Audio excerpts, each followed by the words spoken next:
You may wonder why I'm laughing so hard with all the poop that's going on. I just filmed this in our studios and was so eager to get back that I filmed a good portion of it without actually turning on the camera. So that's how my week's doing. How you doing with quarantine?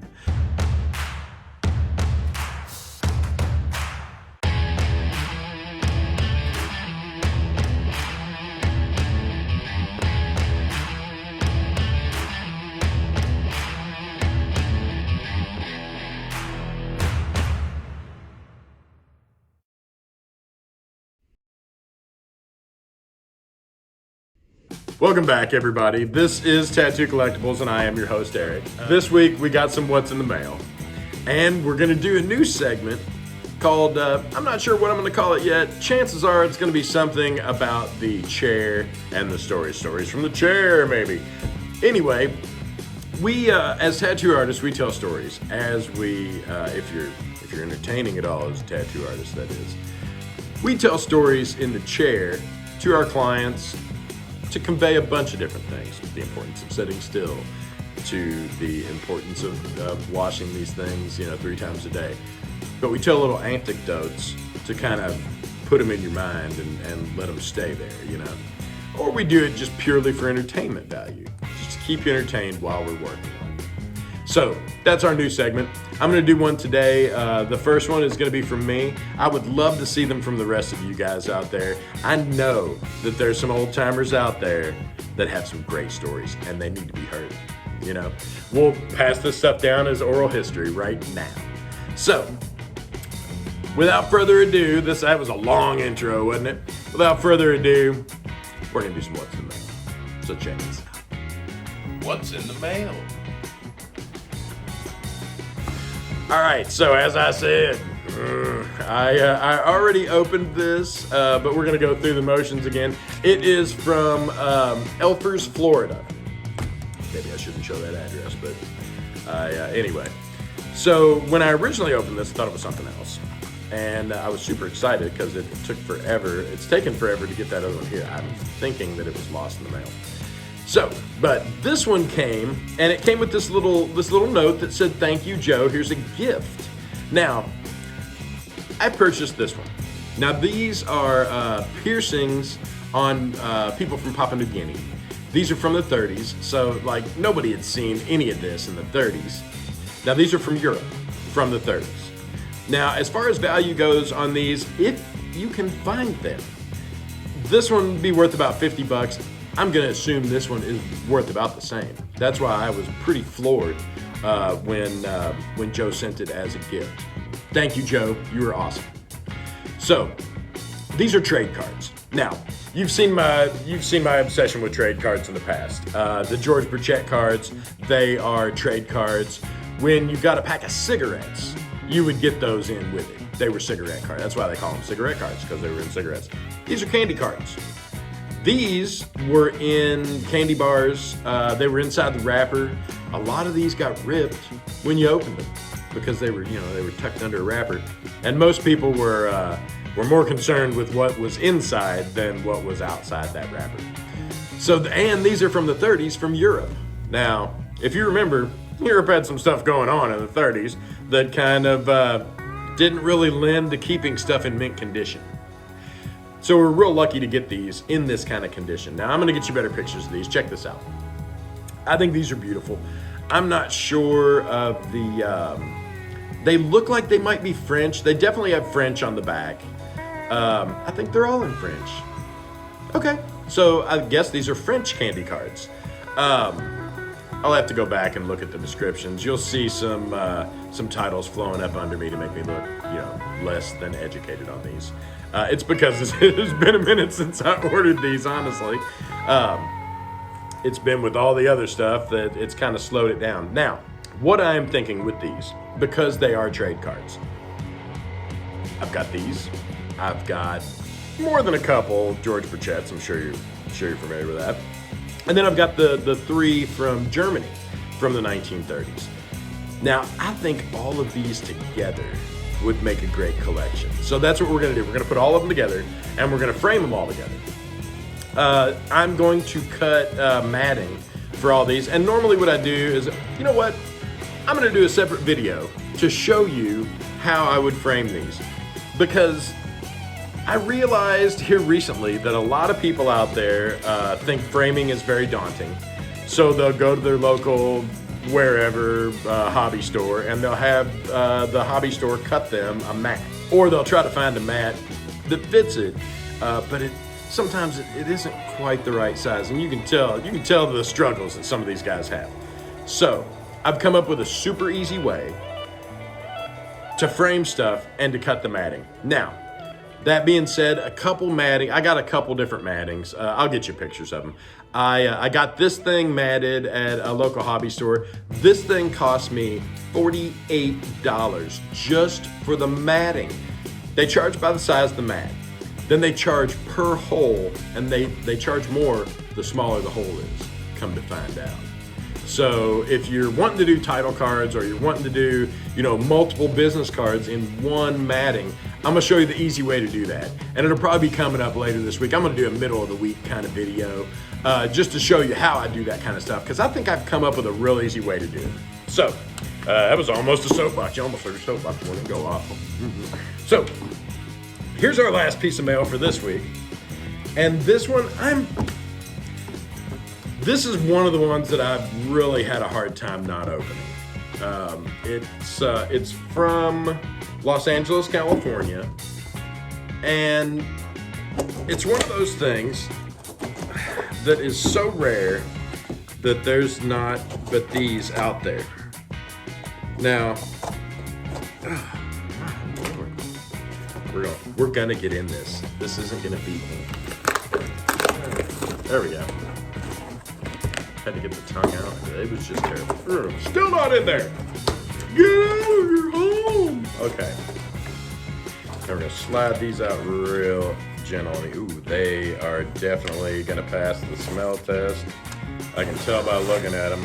So I always like to go through and make sure that nothing is written on any of the package material. When I got my Jim Dandy from Catfish Carl, there was a bunch of wadded up papers in with it. When I unrolled one of them, it was a note from Catfish Carl. So I always look at the packing material just in case some of you jokesters out there decided to slip in a message or whatever. Now, what these are is these are sealed, and no, they're not. There we go. Plastic, fooling me again. So these are correspondence from our late great hero, Lyle Tuttle. Now, a lot of times you will get the original, a lot of times. Sometimes, if you're lucky, you will get an original letter from Tuttle. Now, this is a response, okay? This is something that Tuttle typed out, and I'll put a good picture of it. It's from August 1965, and it's a nice little letter that he wrote to somebody for sending him some business cards. Now, I'm not going to go into great detail on this because a lot of people out there are pretty unscrupulous. They will copy this and they will put it on a different piece of paper and they'll send it out to you like it's an original. This one is absolutely signed. I can compare it to other Tuttle signatures and know for a fact that it's legit. Plus the smell's the tell. And here's the rarity. So a lot of times you'll get these. People thought to save, the response from Lyle. What they didn't think to save a lot of times was what they had sent him originally. Now this is the original letter that was with this. This is the letter he wrote. This is the response he got to it, which I think it just blows my mind. Like this is pretty high hanging fruit.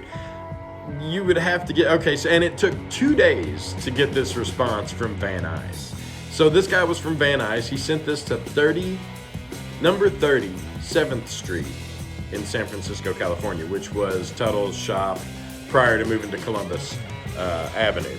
So he sent it August 16th, 1965. This letter is dated August 18th, 1965. So it took 2 days for him to respond. Now, these are gorgeous, gorgeous letters. They're in great shape. The one is like so thin that I'm almost ashamed to be handling it without some sort of gloves on. The other one is it's on a little bit thicker, a little bit better grade of paper. Tuttle always sent his stuff on like the best grades of paper, and this one is no exception. This one is a watermarked. These are watermarked. All of his stuff, well, all of it that I've seen that have been original, they've all been watermarked, which I think is amazing. This is it says tattooing by Lyle Tuttle, dear friend of tattooing. Now this is obviously a chain letter that went out. The signature on it is printed, but I do believe that it's a letter to someone. It's not a form letter. It doesn't feel like a form letter anyway, even though it is printed signature. I believe that he had a bunch of these printed up. That's what it looks like, the top and the bottom, like, you know, he would print from there up and from here down, and then everything in the meat of it he would type out to someone, which is this is what it looks like on this one. This is the second letter that we got with all the other stuff. It is separate from the other two, but it is still a beauty. Now this is the fourth piece of correspondence that I've got. Now, as far as flash and business cards and stuff like that, I love those. Those are the meat and potatoes of the collecting world. This stuff is absolutely rare. I know a few guys that have correspondence from people. Dave Sloan. Dave Sloan's got some great correspondence from Zeiss and back and forth with another guy, which I think it's just awesome. Now, the guy that sent this is Bud Housen, Housen. I'm not sure if he was a tattoo artist, but I'm pretty sure he was. From the sounds of the letter, I'm going to read it more and make that determination later. But I'll put some excerpts of it up. These letters ran me $66, so just around $20 per page. I think that is a drastic underprice on this. There's only one of these. There's only one original letter that went to him. There's only one that came back. The other one, I'm sure there are multiples of this out there. This is the first one I've seen.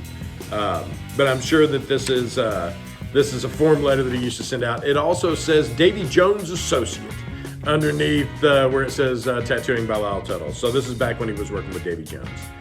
Now these, obviously, I'm going to frame these together. The letter and the response letter I'm going to put in one frame, and the other one, because it's a standalone letter, I'm going to put in a different frame. I love these. I'm going to go ahead and give a estimated value on these of $100 each. So you're looking at a $300 set. $200 set for the letter and the response, and then $100 for the other one, for the chain letter. Now, as far as correspondence goes, this is the rare stuff. This is the stuff, he didn't write 1,000 of this letter. He wrote one of this letter, and this is it. In my mind, these are my favorite collectibles. These are something that he thought enough to sit down, type up a letter, and send it out. You don't see that a whole bunch these days. You see it a few. The gentleman that sent me this right here, he's one of them. Richard Perdomo, Mr. Domo from Humboldt, Tennessee. So some of the old timers still will pull out pen to paper and they'll put it to it. And I've saved every bit of correspondence that I've ever gotten from this show.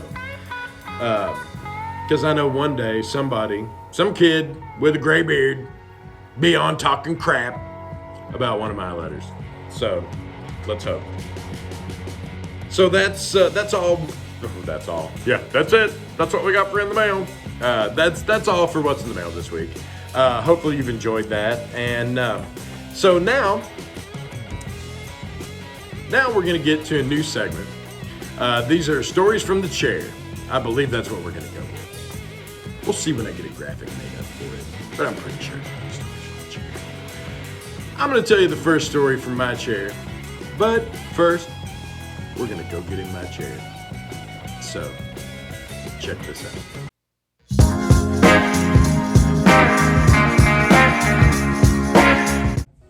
So, the year's about 1998.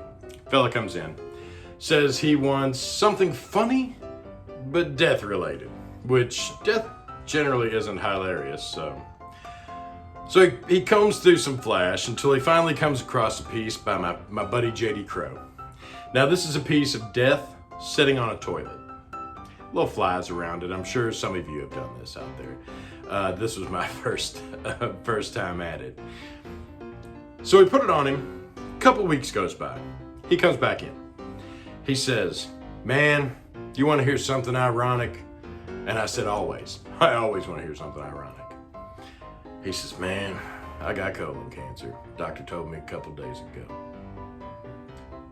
And I said, "Didn't we just put death on a toilet on you?" He's like, "Yeah, it's the ironic part, isn't that?" And I'm like, "It surely is. That surely is ironic." He says, "I should have known. All of my people die ironically."